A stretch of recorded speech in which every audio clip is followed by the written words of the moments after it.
What up, what up, what up? Welcome to the Hot Button Sports Show. I'm your host, Isaac Lane, and today we are breaking down another undrafted free agent signing by the Tampa Bay Buccaneers, a man by the name of Sadarius Hutcherson, and I'm calling him the big time freight train.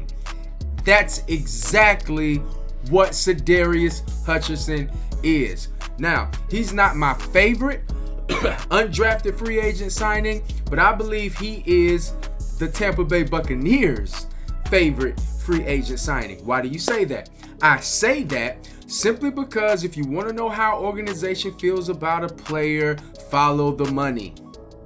Out of all of the undrafted free agents that they signed, Sadarius Hutcherson received the most guaranteed money, $130,000. So they are very high on this guy, and I believe that they're very high on this guy for good reason. Sadarius Hutcherson is coming out of the University of South Carolina. He was a Gamecock. He hails from Tennessee. He was a 3-star high school recruit, and I'm just going to run you the tale of the tape. Here's everything Tampa Bay Buccaneers fans need to know about Sadarius Hutcherson. Number one, he has great size. He comes in to the Tampa Bay Buccaneers organization at 6'3", 321 pounds. He is a mammoth of a man. He has a solid base. He's big up top, and he's big in the buttocks. Unlike Calvin Ashley, who's big up top, but not so much, in the legs. And unlike Robert Hainsey, who's also top heavy, Sadarius Hutcherson, offensive guard, comes to this football team as a big guy from top to bottom. He has great size. The highest he got to in college was 340 pounds, but at his pro day, and we'll get more into that later on, we see he measured at 6'3", 321 pounds. Not only does he have great size, but Sadarius Hutcherson has great strength, great football strength. Listen, you can just search on YouTube, you can Google it, and you can watch this guy's game film. This guy is strong.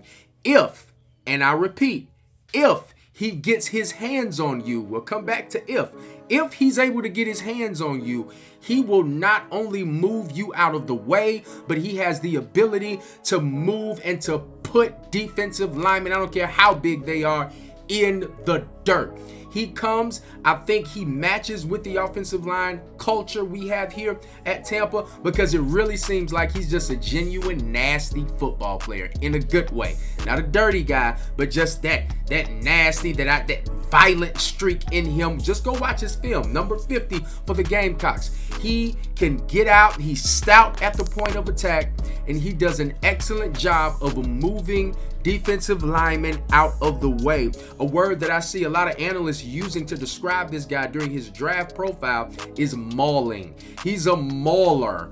He puts his hands on you and you are going down. Another thing about this guy, which complements his great size, is his high motor. This is a whistle to whistle guy. This guy takes no breaks. He takes no snaps and no plays off. Go watch his film. He plays from whistle to whistle. He is a hustler. He will mesh right into our football culture. Not only that, but he's a film guy. During a press conference, one of his final press conferences at the University of South Carolina, they asked him who did he study, and he said he really focuses on Zach Martin.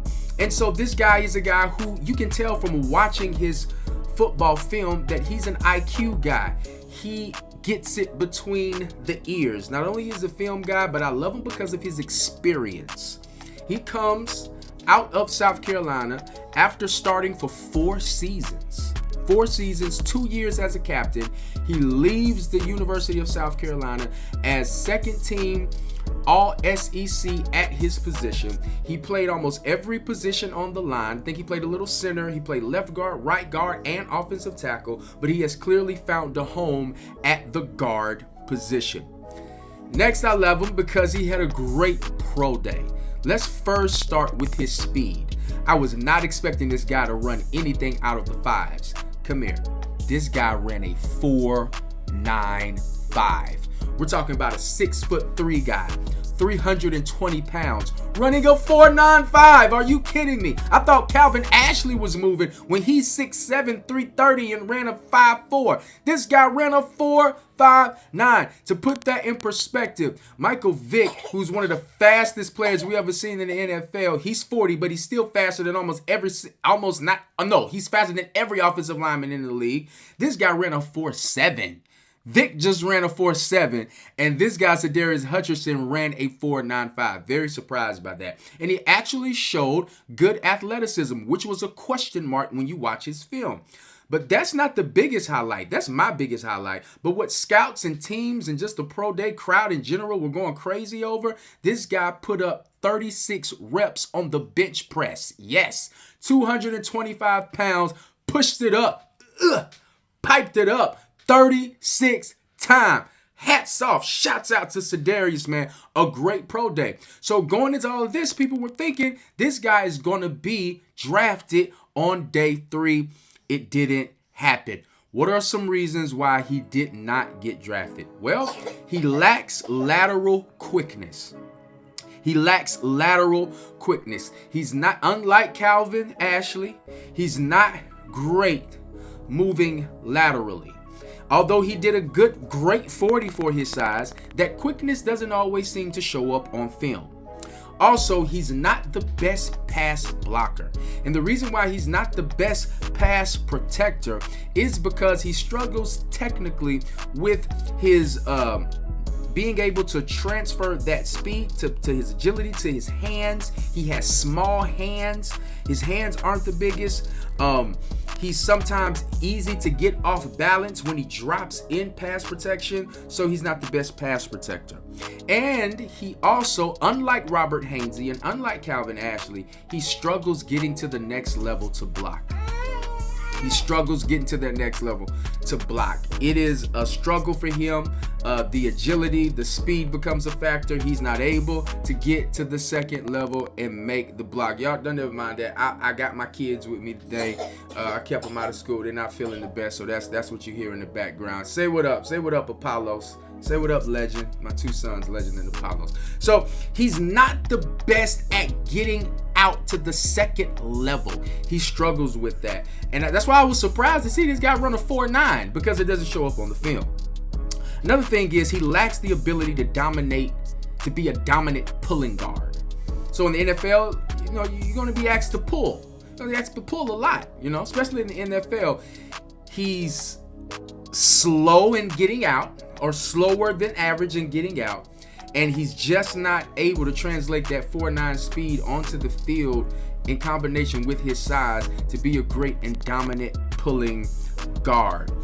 Here is my final assessment of Sadarius Hutcherson. First of all, I'm glad he's with the Bucs, and initially, I don't think his ceiling is as high as a Calvin Ashley or Robert Hainsey. Initially, I believe this is a guy who you put on your practice squad, but wait a minute, and Sadarius, if you're watching, just wait a minute. You put him on the practice squad, you get him some necessary coaching, and within a season or half a season, he's ready to be called up. He's a 3-star recruit coming out of high school. The guy knows what he's doing. He knows how to play football. He just needs some coaching. It's going to be real interesting to see him and Robert Hainsey going at it in training camp, and how Calvin Ashley plays into that, and Tristan Wirfs and Donovan Smith, and everybody just learning from everybody and everybody growing. Man, we got the best offensive line in all of football. Sadarius Hutcherson, welcome to the Tampa Bay Buccaneers organization, and I look forward to seeing you play on Sundays in the near future. That's all. I holla at you.